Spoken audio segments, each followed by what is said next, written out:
మన కేటీ రామారావు గారు మన ఉద్దేశించి ప్రసంగించే ముందు మనం అందరం ఒక్కసారి పిడికిలు బిగించి జై తెలంగాణ, జై తెలంగాణ, జోహార్ తెలంగాణ మరి వీరులారా, కేసీఆర్ గారి నాయకత్వం, కేటీఆర్ గారి నాయకత్వం, వదిలాలి పిఆర్ఎస్ పార్టీ. ఇప్పుడు గెలిచిన సర్పంచులందరి తరఫున మన మిత్రులు నాగరాజు గారు వారికి ఒక నాగలి ప్రజెంట్ చేస్తారు. తర్వాత మిత్రులు అందరూ కూడా సర్పంచులు అందరూ ఉన్నట్టుగా భావించాలి. మిత్రులు ఒక షాల్ ఒకటి నాది షాలి అమ్మ వేసేయి, ఎయ్యవయ్యా షాల్ కూడా వేయి, కష్టపడ్డారు. కొండ ముక్కలు వెంకటేశ్వర గారు ఆగండి, మీరు వస్తే ఎట్లానండి, అందరూ వస్తే ఆగండి, ఆపండి, ఆపండి, రైట్. కేటీ రామ్ ఆ మొమెంటో ఇవ్వయా, మొమెంటో ఇవ్వయా. వెంకట వీరయ్య గారు కొంచెం మొమెంటో మన అందరికి తెప్పించింది, ప్లీజ్ దయచేసి మీరు ఒక చేయాలి. ఉపేంద్ర రెడ్డి అన్న ఒక్కసారి ప్లీజ్ లేకండి అన్న, అందరూ మాజీ ఆగండి ప్లీజ్, పదండి అన్నటువంటి కదండి. ఒక్కసారి మా అందరూ మాజీ ప్రజాప్రతినిధుల తరఫున మరియు వద్దిరాజు రవిచంద్ర గారి తరఫున చేయండి. ఖమ్మం జిల్లా స్వాగతం పలుకుతా ఉందన్న మీ అందరి ఆధ్వర్యంలో. ఇప్పుడు మనల్ని అందరిని ఉద్దేశించి కేటీ రామారావు గారు ప్రసంగించవలసిందిగా కోరుతా ఉన్నా. జై తెలంగాణ.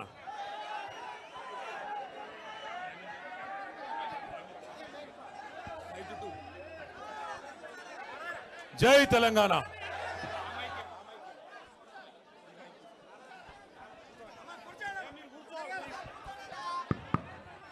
ఇది బెటర్ ఉందా? ఇది బాగుందా సౌండ్? కేసీఆర్ గారి నాయకత్వం, కేసీఆర్ గారి నాయకత్వం. ఆకలైతుందా? ముగించుకుందాం. ఇంకొక 10 నిమిషాల్లో ముగించుకుందాం. గట్టిగా ఒకసారి అందరూ జై తెలంగాణ. గౌరవనీయులు పెద్దలు, ఈరోజు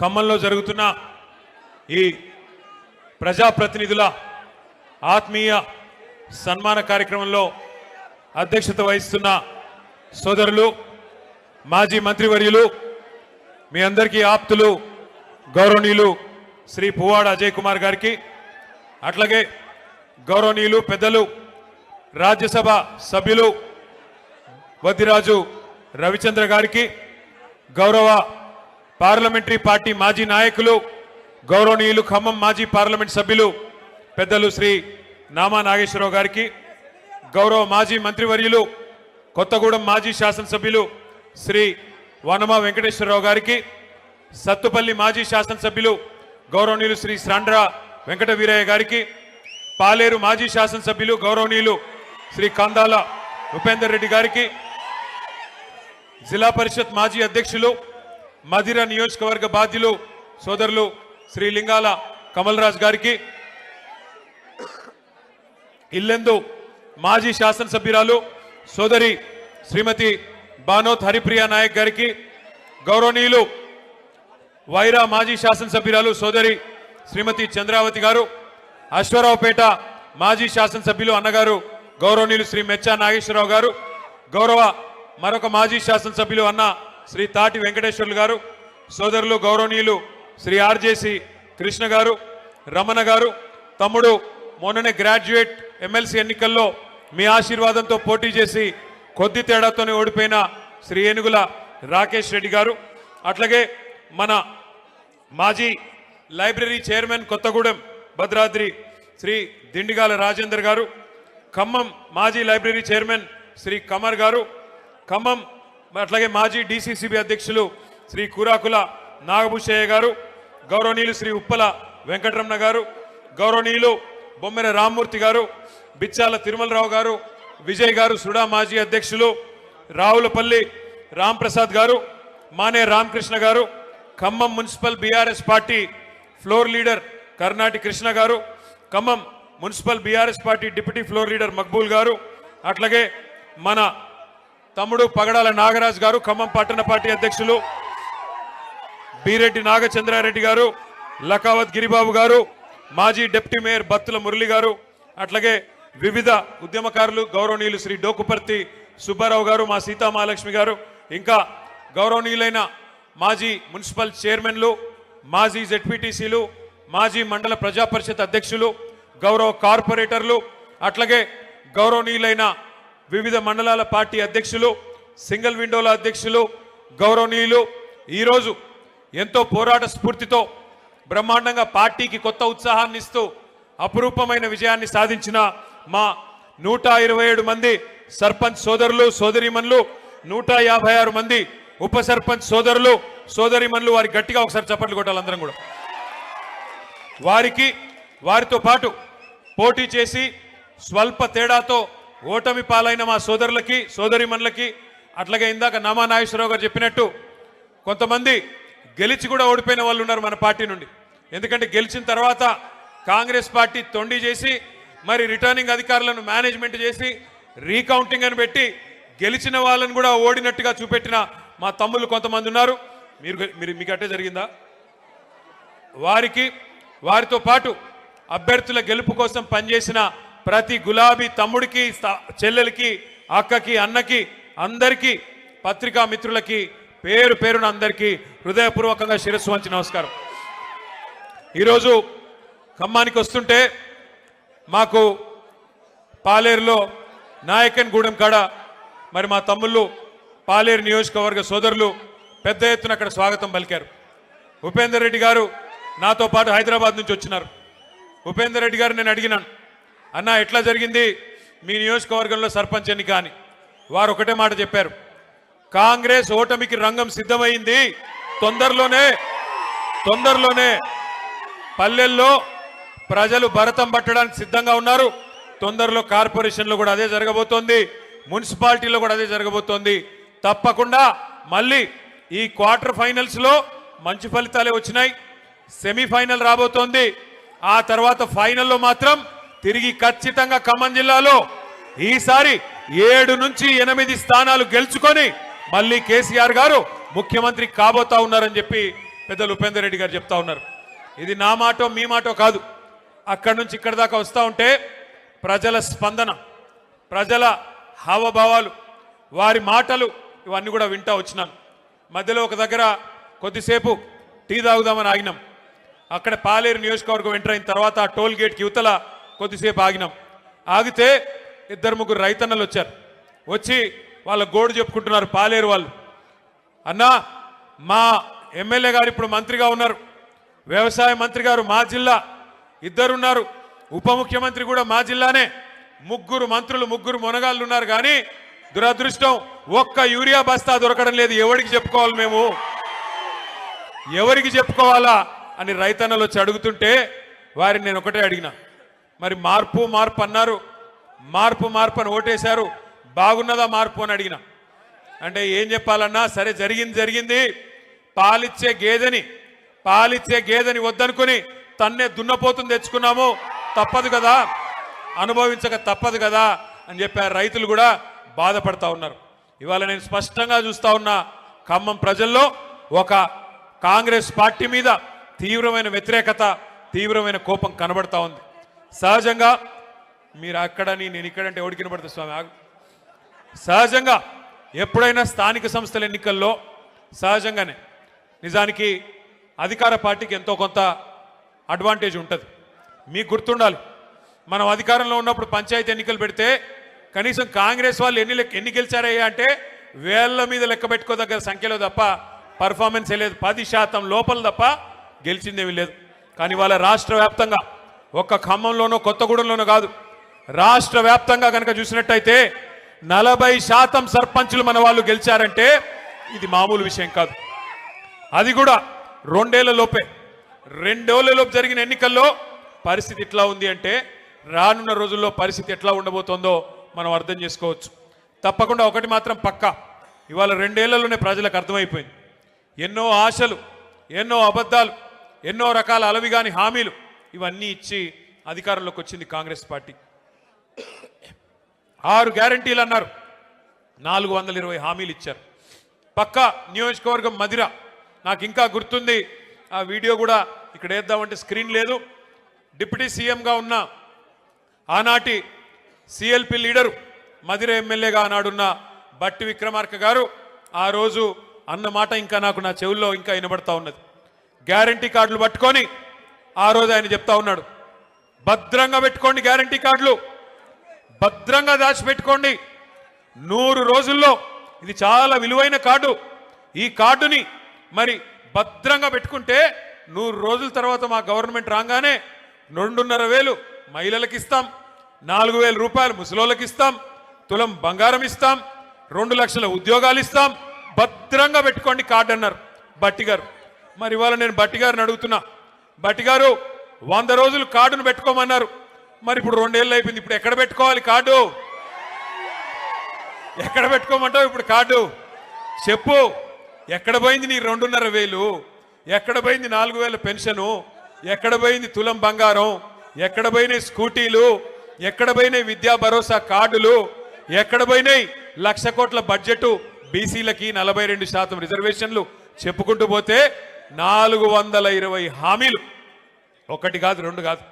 సర్వభ్రష్ట ప్రభుత్వం ఇది. సర్వే సర్వత్రా అందరినీ మోసం చేసిన ప్రభుత్వం. అక్కడ మా తమ్ముళ్ళు 30% అని పట్టుకున్నారు. అది ఎవరి గురించో మీకు తెలుసు. ఒక మంత్రి కాదు, మీ జిల్లాలో అందరు మంత్రులు 30% నడిపిస్తున్నారు. Be tax 30%. ఇక్కడ పక్కన పీ ట్యాక్స్ బాంబులేటి మంత్రి గారికి ఆయన ట్యాక్స్ కూడా 30%. ఏ భూమి ఆయన దగ్గర పోయినా 30% నాకు ఇచ్చేయమని అడుగుతున్నాడు బాంబులేటి గారు. అట్లాగే ఇక్కడున్న తుమ్మల గారు కూడా, ఆయన కూడా అదే పనిలో ఉన్నాడు. ఎవరికి వాళ్ళు ముగ్గురు ఇవాళ ఏ ఒక్కరు కూడా జిల్లాకి పనికొచ్చే ఒక్క పని కూడా చేయడం లేదు. ముగ్గురు మోసగాళ్ళు, మొనగాళ్ళు కాదు. ఒకటి మాత్రం వాస్తవం, ఈ ముగ్గురు మోసగాళ్ళకి అసలైన నాయకుడు ఎవడా అంటే అలీబాబా పైన ఉన్నాడు. ఇక మీరు చూస్తానే ఉన్నారు ఆయన కథ. అయితే నోరు బారేసుకోవడం, జర్ర జర్ర జర్ర జర్ర జర్ర జర్ర జర్ర తొందరపడక నన్ను మాట్లాడి, ముందే గొంతు బాలేదు మాట్లాడి. నేను ఒక్కసారి మీరు దయచేసి ఆలోచించాలని కోరుతా ఉన్నా. 2 ఏళ్ళు అయిపోయింది. ఎన్ని ఈస్ట్ మన్ కలర్లో సినిమాలు చూపెట్టారు. అద్భుతమైన రంగుల కళ లాంటి సినిమా. మీకు ఇది ఇస్తాం, అది ఇస్తాం, అది చేస్తాం, ఇది చేస్తాం. 2 ఏళ్లలో ఏం చేశారు ఖమ్మానికి నేను అడుగుతున్నా. ఈ జిల్లాలో కేసీఆర్ గారు 7.5 లక్షల ఎకరాలకు నీళ్ళు ఇవ్వాలని చెప్పి, గోదావరి జలాల మీద పూర్తి హక్కు ఖమ్మం జిల్లాకి దక్కాలని చెప్పి, ఎందుకంటే మీ తర్వాత కిందికి ఆంధ్ర నుంచి కిందికి సముద్రంలోకి నీళ్లు పోతాయి. తెలంగాణలో కిందేమీ లేదు ఇంకా ఖమ్మం తర్వాత, కొత్తగూడెం తర్వాత. కాబట్టి మన నీళ్లు, మన గోదావరి నీళ్లు మరి ఏవైతే పూర్తి స్థాయిలో ఖమ్మం జిల్లాకి దక్కాలో దానికోసం సీతారామ సాగర్ అనే ప్రాజెక్టును అద్భుతంగా డిజైన్ చేసి 7.5 లక్షల ఎకరాలు, కొత్తగా 3,40,000 ఎకరాల ఆయకట్టు, అట్లాగే స్థిరీకరించబడే ఆయకట్టు ఏదైతే ప్రస్తుతం కృష్ణ కింద ఉందో, ఎన్ఎస్పి కింద ఉందో, దాన్ని కూడా స్థిరీకరించడానికి మరొక 3.5 లక్షల ఎకరాలకి, మొత్తం కలిపి 7.5 లక్షల ఎకరాలకి నీళ్ళిచ్చే ప్రతిపాదించే ప్రాజెక్టు సీతారామ సాగర్. ఏనుగెళ్ళింది తోక చిక్కింది అన్నట్టు 90% పనులు కేసీఆర్ గారే పూర్తి చేసినారు. చేసి చివరికి మనం దిగిపోయే నాడు డిసెంబర్ 2023లో కట్టిన ఇల్లు పెట్టిన పొయ్యి అన్నట్టుగా వీళ్ళ చేతికి తాళాలిచ్చి మనం పక్కకు తప్పుకున్నాం. 2 ఏళ్ళైంది. ఏం చేశారు మరి? అశ్వారావుపేటలో ఈరోజు నిజానికి ఒక్క సీతారామ సాగర్ ద్వారా 130,000 ఎకరాలకి నీళ్ళు ఇచ్చేదానికి కేసీఆర్ గారు డిజైన్ చేశారు. సత్తుపల్లి నియోజకవర్గంలో కల్లూరు కావచ్చు, వేంసూరు కావచ్చు, పెనుబల్లి కావచ్చు, 4 మండలాల్లో 40,000 ఎకరాలకు నీళ్ళు ఇవ్వడానికి సీతారామ సాగర్ని కేసీఆర్ గారు డిజైన్ చేశారు. ఇవాళ ఇల్లెందు నియోజకవర్గంలో 20,000 ఎకరాలకు నీళ్లు రావాలి, కొత్తగూడెంలో 10,000 ఎకరాలకు రావాలి, అట్లాగే వైరా నియోజకవర్గంలో 20,000 ఎకరాలకు నీళ్లు రావాలి. కానీ ఇల్లెందును కట్ చేసి, ఇల్లెందుకి నీళ్లు పోకుండా చేసి, ఇవాళ అక్కడి నుంచి కూడా అఖిలపక్ష నాయకులు వచ్చిన్నారు, మా కాలువలు లేకుండా చేస్తున్నారు, మా నీళ్లు రాకుండా చేస్తున్నారని చెప్పి ఇల్లెందును కట్ చేసి ఇవాళ కేసీఆర్ గారే ఉద్దేశంతోనైతే ఖమ్మం జిల్లాని సస్యశ్యామలం చేయాలి, గోదావరి జలాలతో తలపెట్టారో ఒక్క అడుగు కూడా ముందుకేయకుండా, ఒక్క పని కూడా చేయకుండా కేవలం కమిషన్ల కోసం మాత్రమే ఈ జిల్లాలోని 3 మంత్రులు ఇవాళ పనిచేస్తూ ఉన్నారు. వాస్తవానికి 2 ఏళ్లలో ఏం జరిగింది, ఏం ఒరిగింది తెలంగాణకి అంటే ఒక్క మాటలో చెప్పేయచ్చు.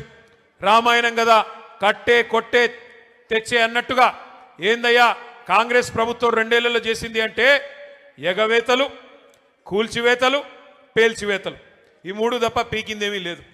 ఎగవేతలు ఒకటా రెండా ఎన్ని హామీలు ఎగ్గొట్టారు. ఇదే ఖమ్మం జిల్లాలో కౌలు రైతుల సంఖ్య చాలా పెద్ద ఎత్తున ఉంటుంది. ఆ రోజు రేవంత్ రెడ్డి పిసిసి అధ్యక్షుడిగా ఉత్తరాలు రాసినాడు కౌలు రైతులకి. ఏమని? కేసీఆర్ గారు భూ యజమానులకే ఇస్తున్నారు రైతు బంధు, మీరు నాకు అవకాశం ఇవ్వండి, ఖమ్మం జిల్లా నుండి నాకు 9 సీట్లు ఇవ్వండి, ఇచ్చినట్టయితే 22 లక్షల మంది కౌలు రైతులకి నేను ఇస్తాను రైతు బంధు అంటూ ఆ రోజు రేవంత్ రెడ్డి ఉత్తరం రాసినాడు. కేసీఆర్ గారు 2 పంటలకు ఇస్తున్నారు రైతు బంధు, నేను 3 పంటలకు ఇస్తా అన్నాడు. కేసీఆర్ గారు 10,000 ఇస్తే ఎకరానికి నేను 15,000 15,000 రూపాయలు ఇస్తానని చెప్పాడు. ఇప్పటికి ఎన్నిసార్లు ఇచ్చాడు రైతు బంధు?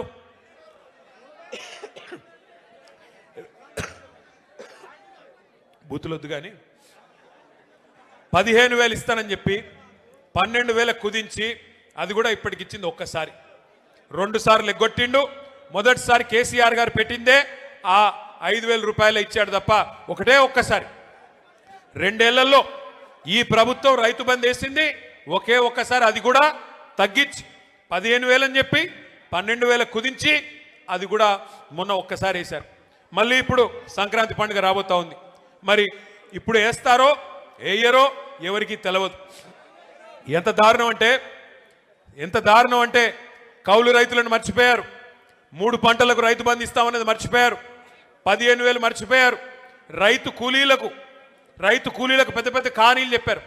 రైతు కూలీలకు కూడా నెలకు 1,000 రూపాయలు చొప్పున ఇస్తామన్నారు. 25 నెలలు అయిపోయింది. మరి వచ్చినాయా నెలకు 1,000 రూపాయలు ఎవరికన్నా రైతు కూలీలకి? ఎక్కడా ఎవరికేం లేదు. ఇందిరమ్మ ఆత్మీయ భరోసా అన్నారు, వచ్చిందా ఎవరికన్నా ఆత్మీయ భరోసా? రైతులకు, కౌలు రైతులకు, రైతు కూలీల సంగతి దేవుడెరుగు. ఇవాళ షాపుల్లో యూరియా అనేది దిక్కులేదు. షాపుల్లో యూరియా లేక యూరియా కోసం లైన్లు కడుతుంటే రైతులు, మరి మన తమ్ముళ్ళందరూ వీడియోలు తీసి వాట్సాప్లలో పెడుతుంటే ప్రభుత్వం పరువు పోతుందని చెప్పి ఒక కొత్త నాటకానికి శ్రీకారం చుట్టారు. ఏమని? యాప్ అంట. యాప్లో వస్తుంది. యాప్లో ఎప్పుడు వస్తుంది? షాపులో ఉంటాయి కదా, అక్కడ షాపులోనే లేదు, యాప్లో ఎడికెళ్ళి వస్తుంది. ఇప్పుడు ఈ యాప్ కూడా పనిచేయట్లేదు. యాప్ పనిచేయకపోతే ఇప్పుడు కొత్త నాటకం మళ్ళోటి. కార్డు అంట, కార్డు. ఇక గ్యారంటీ కార్డులు అయిపోయినాయి, యూరియా కార్డు కావాలంటే ఇప్పుడు. మరి నేను అడుగుతా ఉన్నా, ఒక్కసారి ఖమ్మం జిల్లా రైతన్నలు ఆలోచించాలా. కేసీఆర్ గారు 10 ఏళ్ళు పరిపాలించినప్పుడు ఏ యాప్ అవసరం పడలేదు, ఏ కార్డు అవసరం పడలేదు.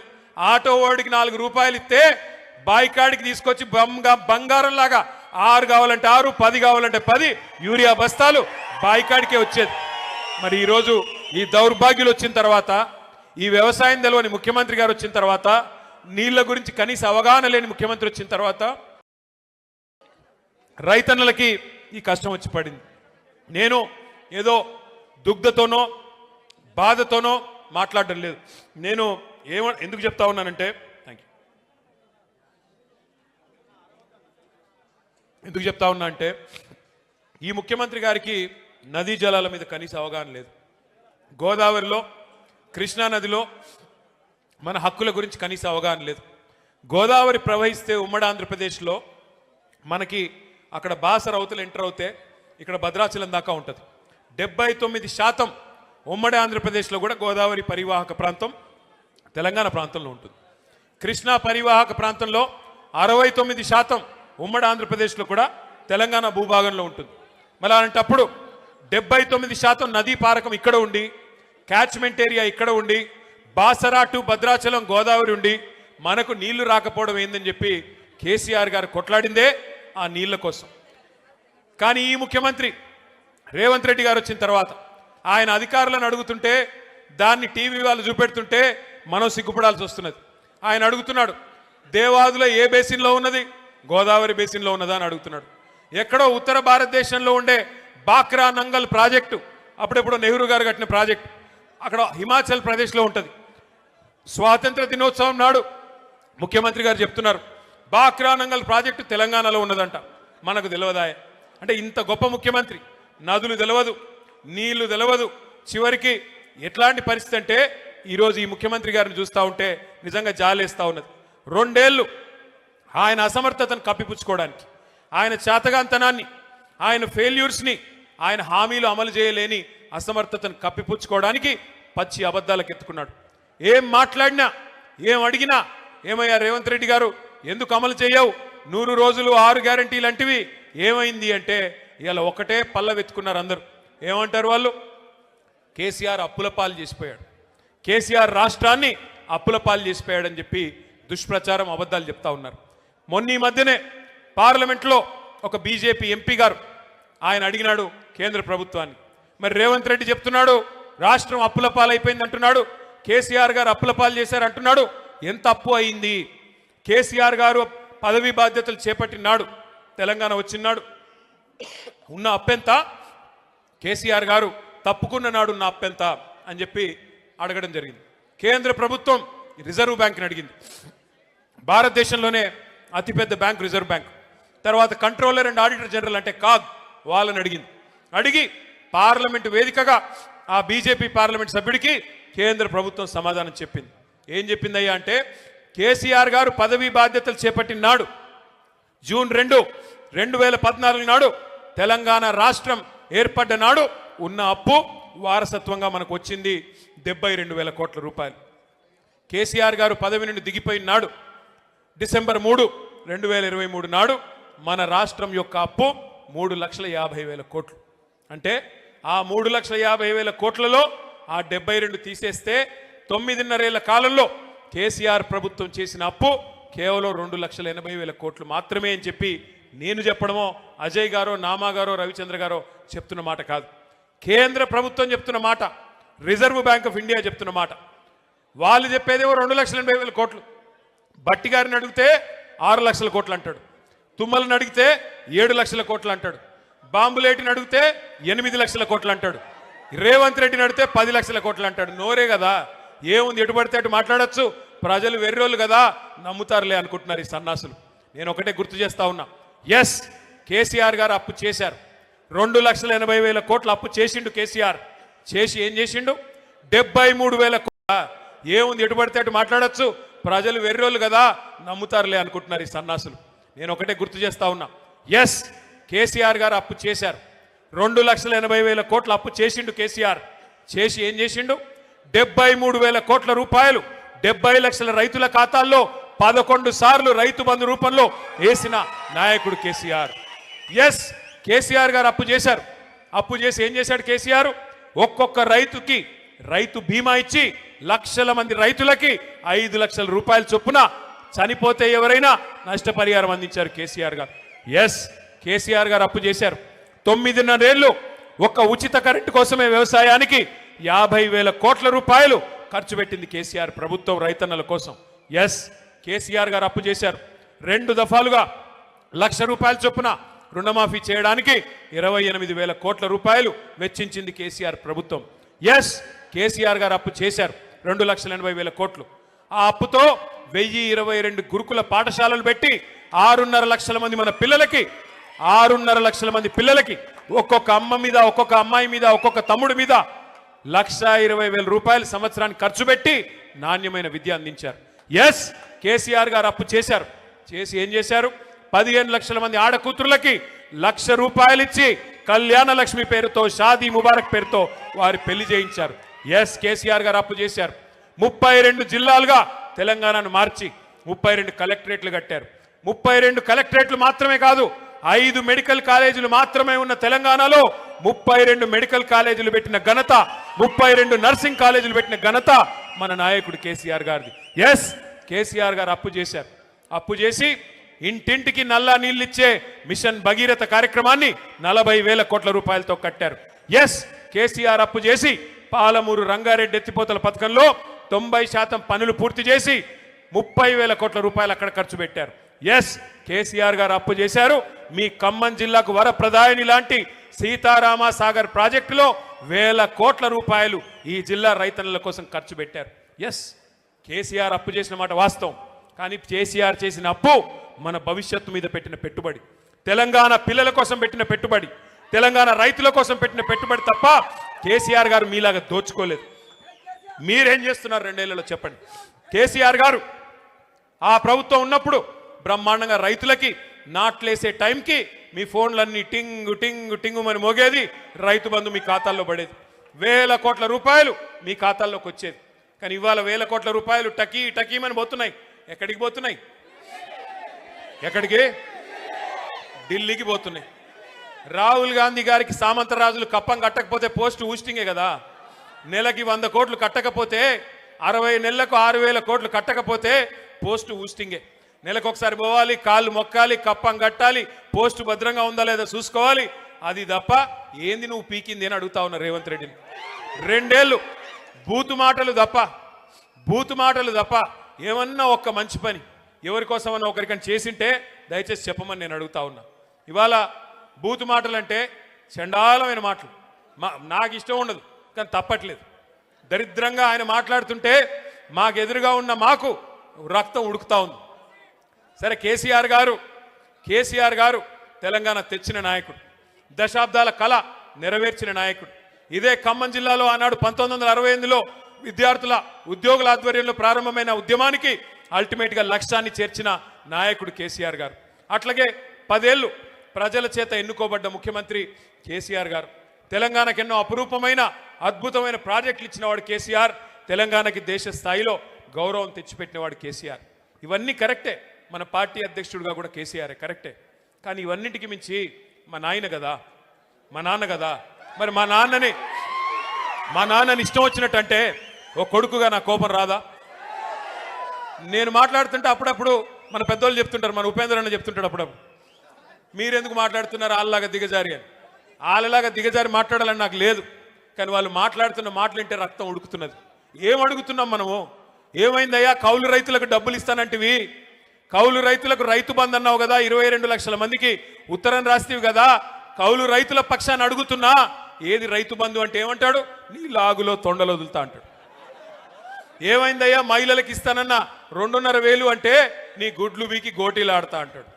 ఏమైందయ్యా, 2 లక్షల ఉద్యోగాలు మా తమ్ముళ్ళకి ఇస్తానంటివి కదా, మొదటి సంవత్సరంలోనే 2 లక్షల ఉద్యోగాలని అశోక్ నగర్ చౌరస్తాకొచ్చి నువ్వు నీ రాహుల్ గాంధీ సొల్లు కబుర్లు చెప్తిరి కదా, ఏమైనాయి 2 లక్షల ఉద్యోగాలంటే నీ పేగులు తీసి మెడలు వేసుకుంటా అంటాడు.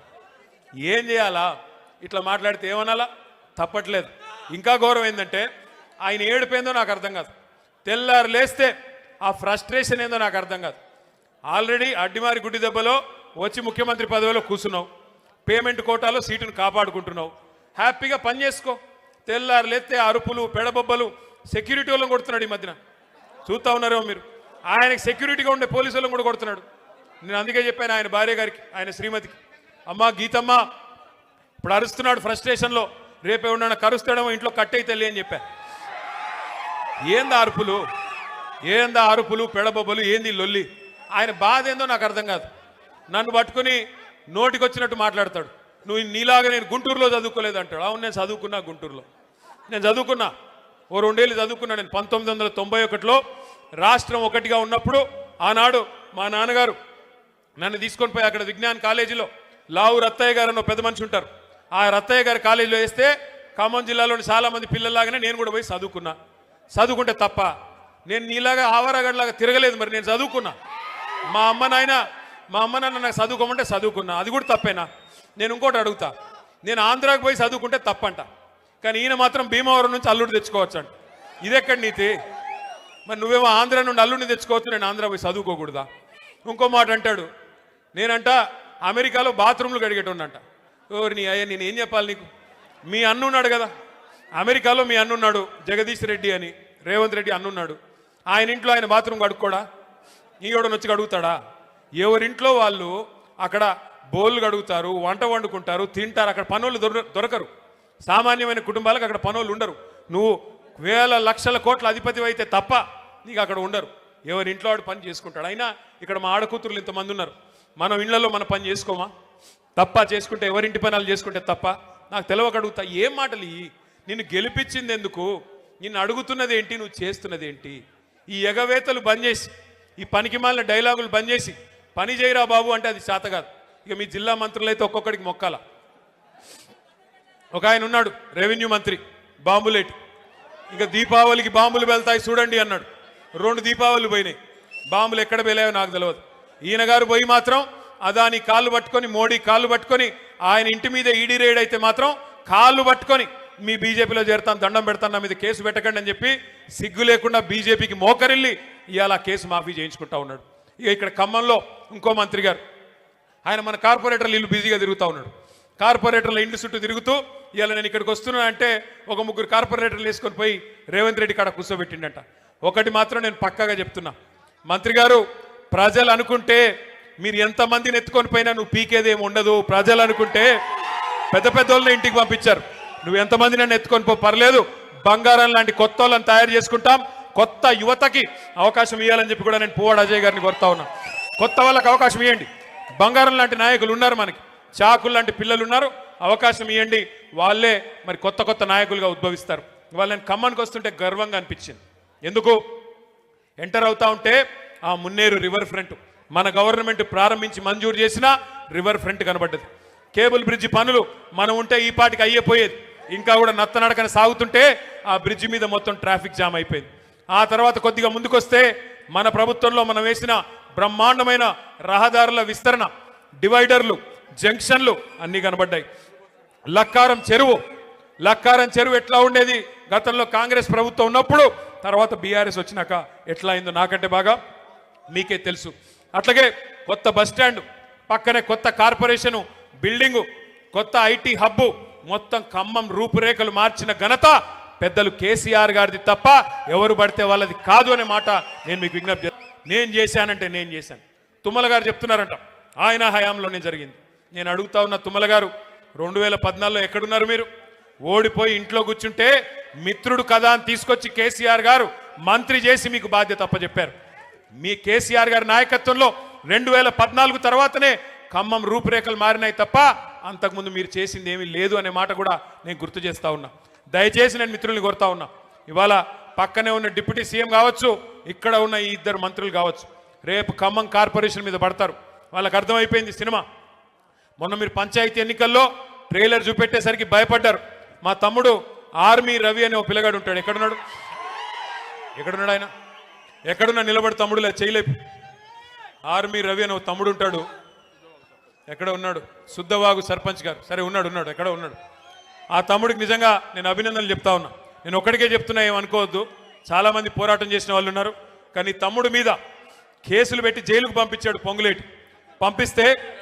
పంపించాలని ప్రయత్నం చేస్తే ఆ తమ్ముడు మొన్న వాళ్ళ ఊరిలో సర్పంచ్కి పోటీ చేసి ఎన్ని ఓట్లతో గెలిచిండు? 135 ఓట్ల మెజారిటీతో పొంగులేటి అహంకారం మీద చావు దెబ్బ కొట్టి గెలిచొచ్చాడు. చిన్న గ్రామ పంచాయతీలో 135 ఓట్ల మెజారిటీ. వాళ్ళకి సినిమా అర్థమైపోయింది. మేజర్ గ్రామ పంచాయతీలు మనం గెలిచాం. ఉన్న ఒకే ఒక రూరల్ మండలంలో 25 ఉన్నాయి అనుకుంటా గ్రామ పంచాయతీలు. 25 37 ఉంటే అక్కడ కూడా 3వ వంతు సీట్లు మనం గెలుచుకున్నాం. అట్లాగే మనకు బ్రహ్మాండంగా పాలేరు నియోజకవర్గంలో 4000 తేడాకు వచ్చేసినాం. సత్తుపల్లిలో కూడా మంచి సీట్లు కూడా సాధించుకున్నాం. పెద్ద ఎత్తున అక్కడ కూడా మనకి మంచి రిజల్ట్స్ వచ్చినాయి. సత్తుపల్లిలో దాదాపు 42 పంచాయతీలు అక్కడ కూడా గెలుచుకున్నాం. కొద్దిగా వైరాలు తక్కువ వచ్చినాయి, అక్కడ కూడా ఇంప్రూవ్ చేసుకుందాం.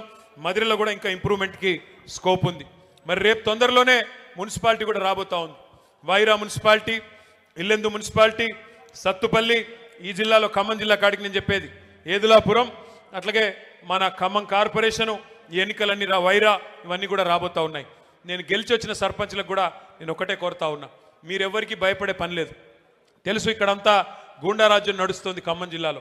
అంటారు కాంగ్రెస్ ఎమ్మెల్యేలు, కాంగ్రెస్ మంత్రులు, మీరు మా దగ్గరికి రాకపోతే, మా పార్టీలో చేరకపోతే మీకు ఇందిరమ్మ ఇండ్లు ఇవ్వమంటారు, బెదిరిస్తారు, మీకు నిధులు ఇవ్వం. అరవకరా నాయన ఆగు, ఇది నువ్వు చెప్పేది నేను చెప్తున్నా. నిధులు ఇవ్వమని బెదిరిస్తారు. నేను మీ అందరికి ఒకటే విజ్ఞప్తి చేస్తా ఉన్నా, మనకి ఎవ్వడి మెహర్బానీ అవసరం లేదు. మీకు రక్షణగా గెలిచిన సర్పంచ్లకి మీకు రక్షణగా ఉండేది డాక్టర్ బాబాసాహెబ్ అంబేద్కర్ రాసిన రాజ్యాంగమే మీకు రక్షణ అనే మాట నేను విజ్ఞప్తి చేస్తా ఉన్నా.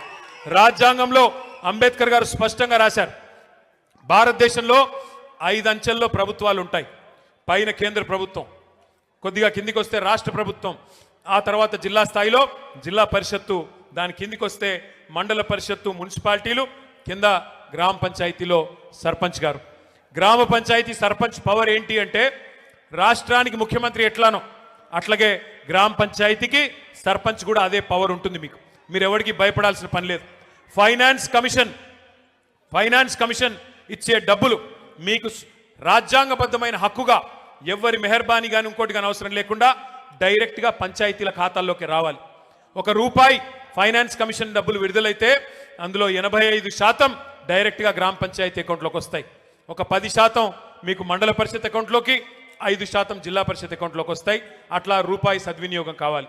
కేసీఆర్ గారి ప్రభుత్వం ఉన్నప్పుడు ₹1 ఫైనాన్స్ కమిషన్ వాళ్ళు రిలీజ్ చేస్తే మరొక ₹1 మనం రాష్ట్ర ప్రభుత్వం నుండి రిలీజ్ చేసి పల్లె ప్రగతి అనే కార్యక్రమానికి శ్రీకారం చుట్టి నెల నెల టంచన్గా డబ్బులు ఇచ్చేవాళ్ళం. అందుకే భారతదేశంలో ఉత్తమ పంచాయతీలు ఎక్కడున్నాయి టాప్ 20 అని తీస్తే 20కి 20 కూడా మన తెలంగాణలో ఉన్నాయని చెప్పి కేసీఆర్ గారి ప్రభుత్వంలో ఆనాడు కేంద్ర ప్రభుత్వం కూడా అవార్డులు ఇచ్చింది. భారతదేశంలో ఎక్కడ ఏ రాష్ట్రంలో ప్రతి గ్రామానికి ట్రాక్టర్, ప్రతి గ్రామానికి ట్యాంకరు, ప్రతి ఊర్లో ఒక వాటర్ ట్యాంకు, ప్రతి ఇంటి ముందు నల్లా, ప్రతి ఊర్లో ఒక డంపింగ్ యార్డు, ప్రతి ఊర్లో ఒక వైకుంఠధామం, ఇట్లాంటి అద్భుతమైన కార్యక్రమాలు భారతదేశంలో ఎవరు చేయలేదు. హరితహారం లాంటి కార్యక్రమం భారతదేశంలో ఎక్కడ చేయలేదు. అందుకే కేసీఆర్ గారి నాయకత్వంలో అటు పల్లెలు బాగు చేసుకున్నాం, ఇటు పట్టణాలు బాగు చేసుకున్నాం, సర్వత్రా అభివృద్ధి సాధించాం. కానీ ప్రజలు ఒక ఒరవడిలో మీరేమనుకున్నారంటే ఖమ్మం జిల్లా వాళ్ళు చాలా మంది, నేను చెప్పేది నిజమా కాదా చెప్పండి, మీరు నేను చెప్పేది నిజమా కాదా ఒకసారి ఆలోచించి చెప్పండి. ఏమనుకున్నారు మీరంటే పోతే గీతే మా ఒక ఎమ్మెల్యే పోతాడు, కేసీఆర్ గారు అయితే ఉంటారు కదా అనుకున్నారు. అవునా అనుకున్నారు? నిజమేనా? పోతే మా ఎమ్మెల్యే పోతాడేమో, కేసీఆర్ గారు అయితే ఉంటారు అనుకున్నారా? అట్లా మీరు కొద్దిగా అరుపులు తగ్గిస్తే నేను మాట్లాడతాను. అట్లా అన్ని నియోజకవర్గాల వాళ్ళు అనుకున్నారు మీ జిల్లాలో. అందుకే ఏమైంది, అన్ని సీట్లు పోయింది. దయచేసి ఈసారి అట్లాంటి తప్పు చేయబాకండి. ఒకసారి బీ ఫార్మ్ ఇచ్చిన తర్వాత కారు గుర్తు మీద ఎవరైనా అభ్యర్థి మున్సిపల్ ఎన్నిక కావచ్చు, జిల్లా పరిషత్ ఎన్నిక కావచ్చు, శాసనసభ ఎన్నిక కావచ్చు, పార్లమెంట్ ఎన్నిక కావచ్చు, గల్లీ టు ఢిల్లీ ఏ ఎన్నికైనా కావచ్చు, కారు గుర్తు మీద ఎవరు వచ్చినా కేసీఆర్ గారే నిలబడ్డారు అనుకొని కళ్ళు మూసుకొని కారు గుర్తు కొట్టేయండి తప్ప దయచేసి కోపాలు, తాపాలు, భిన్న అభిప్రాయాలు మనకొద్దు. మనం ఐకమత్యంగా పోరాటం చేస్తే ఇంత అద్భుతమైన నాయకత్వం ఈ వేదిక మీద మీకుంది. అన్ని కులాలు, అన్ని మతాలు, అన్ని సీనియర్లు ఉన్నారు, జూనియర్లు ఉన్నారు, అందరూ ఉన్నారు. కాబట్టి మనం గట్టిగా ఐకమత్యంగా పనిచేస్తే ఖచ్చితంగా వచ్చే శాసనసభ ఎన్నికల్లో 7-8 సీట్లు ఉమ్మడి ఖమ్మం జిల్లాలో తప్పకుండా గెలుస్తామన్న విశ్వాసం నాకుంది. దయచేసి కాకపోతే నేను మిమ్మల్ని కోరేది, మనం తొందరలోనే మున్సిపల్ ఎన్నికలు ముగిసిన తర్వాత సభ్యత్వ నమోదు కార్యక్రమం, కొత్త కమిటీల ఏర్పాటు అవన్నీ కూడా ఉంటాయి. మండల కమిటీలు కానీ, జిల్లా కమిటీలు కానీ, నియోజకవర్గ స్థాయిలో పదవులు కానీ కొత్తగా చాలా మందికి ఇచ్చుకునే అవకాశం కూడా ఉంటుంది. దయచేసి అందరం కూడా పెద్దలు కేసీఆర్ గారి ఆలోచన మేరకి ఈ సంవత్సరం మొత్తం కూడా 26వ సంవత్సరంలో ఒకవైపు ప్రజల కోసం పోరాటాలు చేస్తూనే మరొక వైపు పార్టీ నిర్మాణం మీద దృష్టి పెట్టి ముందుకు పోదామని చెప్పి మీ అందరికీ విజ్ఞప్తి చేసుకుంటూ, ఇప్పటికీ ఆకలి అవుతున్నట్టుంది మీ అందరికీ. ఎంతకంటే ఎక్కువ మీ ఓపికకి పరీక్ష పెట్టకుండా ఒక్క నిమిషం దయచేసి సర్పంచుల సన్మానం ఇది. మీరు సర్పంచులు కాని వాళ్ళందరూ ఎక్కడో అక్కడ కూర్చోవాలా. సర్పంచులు సన్మానం అయిన తర్వాత మిగతా వాళ్ళని కలుద్దాం. దయచేసి ఓపికగా సహకరించాలని చెప్పి కోరుతూ మళ్ళీ ఒకసారి పేరున మీ అందరికీ నమస్కారాలు తెలియజేస్తూ జై తెలంగాణ.